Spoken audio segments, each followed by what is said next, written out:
Olá, muito bom dia para você, graças a Deus, feliz quarta-feira. Quarta-feira, você sabe, é dia de Projeto Casa Firme, 25 horas de oração pela nossa família, dentro dos 52 dias também, com clamor desse propósito poderoso. Então, se envolva com as coisas certas, vamos crescer todos os dias, vamos orar, vamos interceder pela nossa casa, vamos lutar com as armas espirituais em nome de Jesus. Sexta-feira, estamos finalizando, temos o nosso 6º jejum dentro desse propósito poderoso e no sábado temos os 300 valentes, um trabalho poderoso para os homens. Então participe, esteja conosco e será uma grande bênção, como tem sido já em nome de Jesus para muitas famílias, e isso é muito importante. Uma família estruturada, homens estruturados criam filhos abençoados, famílias abençoadas e uma sociedade saudável. Amém? E eu quero ler para você uma palavra muito interessante que está aqui em Mateus 16, 21 a 23, que diz assim: Desde aquele momento, Jesus começou a explicar aos seus discípulos que era necessário que ele fosse para Jerusalém e sofresse muitas coisas nas mãos dos líderes religiosos, dos chefes dos sacerdotes e dos mestres da lei, e fosse morto e ressuscitasse no 3º dia. Então Pedro, chamando-o à parte, começou a repreendê-lo, dizendo: Nunca, Senhor, isso nunca te acontecerá. Jesus virou-se e disse a Pedro: Para trás de mim, Satanás. Você é uma pedra de tropeço para mim e não pensa nas coisas de Deus, mas nas coisas dos homens. Olha só que pancada que Jesus deu aqui em Pedro, né?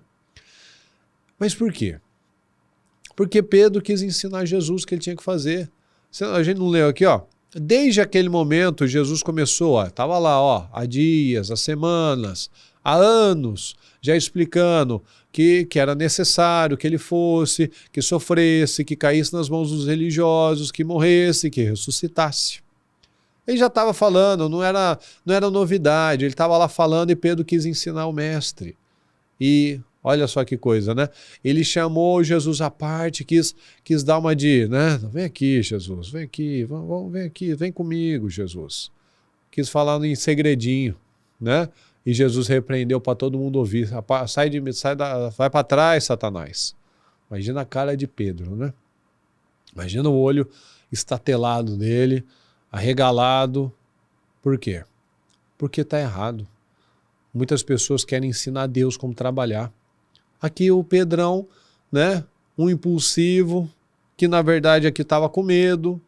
O que Jesus falou, você não pensa nas coisas de Deus, Pedro. Você pensa na dos homens, você está falando de você está comigo. Você está com medo e você está falando aí como se quisesse me proteger. Não, você está falando para se proteger. Jesus tinha discernimento das coisas, né? E o Pedro aqui ainda não era o Pedro que a gente conhece lá em Atos. Aqui era um Pedro muito cheio dele mesmo. E muitas pessoas fazem dessa maneira, ela não quer obedecer, mas ela quer ensinar como é que Deus tem que trabalhar. Então, nós precisamos confiar no Senhor. Se o Senhor está falando, se o Senhor está dando uma direção, eu tenho que confiar. Você já não viu pessoas que, às vezes a palavra está falando de uma coisa, de uma forma, para ela fazer tal, ela está esperando um momento favorável, ela está ainda preocupada como que isso vai acontecer. Isso é tentar ensinar Deus. Porque na nossa cabeça, muitas vezes, a gente, na nossa limitação, e Deus é ilimitado, Deus é infinito, né? Deus tem maneiras inúmeras de trabalhar que fogem da nossa capacidade de pensar. Então, muitas vezes a gente não faz o que tem que fazer porque fica pensando em como Deus tem que fazer. Deus não vai fazer do meu jeito, nem do seu, ele vai fazer do jeito dele. Ou seja, a gente muitas vezes deixa de fazer o que tem que fazer porque só vai funcionar se for desse jeito. A minha vida só vai mudar se eu fizer esse negócio. A minha vida vai mudar, o meu casamento vai mudar se o outro mudar esse ponto. Não. Deus trabalha de inúmeras maneiras. Deus trabalha com cada um de uma forma. Olha na Bíblia, se tem alguma pessoa que Deus trabalhou igual a outra. Cada personagem da Bíblia, cada herói da fé, Deus trabalhou de uma forma única com aquela pessoa. Então eu não posso falar, não, Senhor, eu quero que a minha vida aconteça igual aconteceu na do fulano. Não, o fulano foi o fulano teve as dores dele, teve os desafios dele, teve as lutas dele e teve os rompimentos dele. E eu tenho que ter os meus. Ah, eu admiro tanto o Paulo, então, mas teve o Paulo, teve o Pedro. Ah, mas eu gosto tanto do Pedro, então, mas teve o Paulo também. Ah, eu quero ser igual o Paulo. Não, eu tenho que ser igual eu. Então, assim, eu preciso ter a minha identidade. Eu preciso confiar no Senhor. Aqui, o Pedro mostrou claramente que ele estava falando dele. Não, Senhor, isso nunca te acontecerá. Rapaz, eu estou falando isso há tempos. Eu estou aqui para cumprir um propósito. Agora você quer que eu não cumpra o propósito pelo qual eu vim? Cada um de nós, muitas vezes as pessoas ficam fazendo essas perguntas, né? Qual é o meu propósito? Qual é o meu propósito de vida? E cada um tem o seu. E todos eles convergem para a mesma situação, o servir, o sacrificar, o dar algo além de mim, a não pensar naquilo que é gostoso para os meus interesses, mas aquilo que é importante para Deus e que vai ajudar pessoas. Pode ver. Todos os que foram egoístas na palavra tiveram resultados miseráveis. Todos que foram pessoas generosas, que estavam lá para servir, foram pessoas extraordinárias. A gente vê, por exemplo, o Ezequias. Ele foi um grande rei durante muito tempo. Quando ele teve aquela situação que Deus deu mais 15 anos para ele, ele só pensou nele. Ele começou a fazer coisas egoístas, ele começou a querer curtir a vida, não cuidou do Manassés, não criou direito àquele menino, se tornou um tirano depois, mostrou tudo que ele tinha para os povos que depois vieram a ser inimigos. Aí o homem de Deus falou para ele que um dia não vai ter nada daquilo, ele ficou feliz porque não ia ser no tempo dele, sabe? Ficou egoísta. Saul a mesma coisa. Olha como é que ele terminou. Terminou extremamente humilhado, envergonhado. Por quê? Porque só pensava nele. Só pensava em segurar o trono. Mas Davi era generoso. Davi, todo mundo que passava por ele presenteava, ele se dedicava, ele ajudava, ele levantava aquelas pessoas. E olha que rei extraordinário. O Salomão, quando ele começou no reinado dele, ele foi extremamente próspero, abençoado, bem-sucedido. Por quê? Porque ele pediu sabedoria para servir. Mas lá na frente, em Eclesiastes, ele se perdeu. Ele falou, eu quis descobrir o que valia a pena aqui. Ó. Me entreguei ao vinho, busquei os prazeres. Ou seja, eu pensei só em mim. Aí ele terminou frustrado. Terminou infeliz, terminou chateado, vazio. Então o propósito de cada um de nós é essa posição de servir. Então, como disse Jesus, você não pensa nas coisas de Deus, mas nas dos homens. Nós precisamos pensar naquilo que Deus espera de nós. Nós precisamos pensar, nos ocupar, nos preocupar naquilo que Deus quer que a gente se preocupe, que é a nossa família, que são os nossos filhos, que são os nossos projetos financeiros, profissionais, como que pessoas, como que o reino será abençoado através das minhas bênçãos, das minhas vitórias. Aí flui, aí as coisas vão fluir.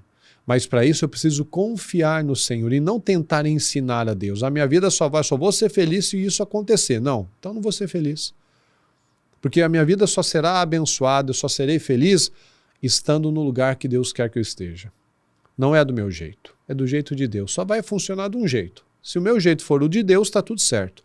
Mas se eu quiser fazer diferente não, se eu trabalhar naquilo lá, eu vou ser feliz. Se eu estiver naquele lugar, naquela cidade, com aquela pessoa, eu vou ser feliz. Não, eu serei feliz onde Deus quer que eu esteja.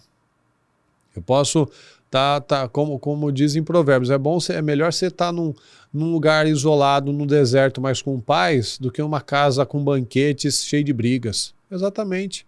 Você vai estar feliz, às vezes as pessoas, né, como o exemplo que eu gosto sempre de dar, né, às vezes a pessoa está tão vazia, mas está no melhor lugar do mundo, aparentemente. Mas se dentro ela está mal, ela não tem nada. Mas às vezes as pessoas estão numa situação que aos olhos de todos é uma situação difícil, mas ela tem Deus, ela tem paz, ela tem alegria, ela sorri, ela tem esperança. Então ela faz ela faz que as coisas fluam na vida dela, mesmo que aos olhos naturais esteja difícil. Então, nós temos graça. Então vamos confiar no trabalho de Deus, não vamos tentar ficar ensinando como Deus tem que trabalhar. Deus sabe das coisas. Quem tem que mudar, quem tem que aprender, quem tem que se submeter sou eu, é você. Deus não. Deus já sabe o caminho, Ele sabe o que Ele tem que fazer. Então vamos confiar em nome de Jesus. Amém? Vamos orar. Deus Todo-Poderoso, estamos aqui na sua presença, Pai querido. Mais uma vez nós te agradecemos pela vida, te agradecemos pelas bênçãos, pelo cuidado, pelas oportunidades. E eu peço, Senhor amado, que o Senhor nos ajude em todos os momentos a desenvolver esse espírito, esse caráter, essa excelência, meu Pai, essa confiança no Senhor. Que nós não tenhamos mais aquela ignorância, meu Pai, aquela instabilidade, que nós não temos mais, meu Pai, aquelas atitudes tentando entender como o Senhor vai trabalhar ou tentando fazer de uma forma como se só funcionasse de um jeito, Senhor. Não, nós precisamos estar abertos para aquilo que o Senhor tem para cada um de nós, de forma individual. Então eu te peço, Senhor, que nós possamos confiar no Senhor e nos submeter à sua vontade, para que nós não sejamos roubados e que nós não venhamos ser pedras de tropeço, mas pedras fundamentais, pedras de estrutura, em nome de Jesus. Muito obrigado por tudo, Senhor, nós te amamos e te agradecemos. Amém, amém e amém. Graças a Deus. Que você tenha um dia abençoado, um dia poderoso, em nome de Jesus. E se o Senhor não voltar hoje, até amanhã.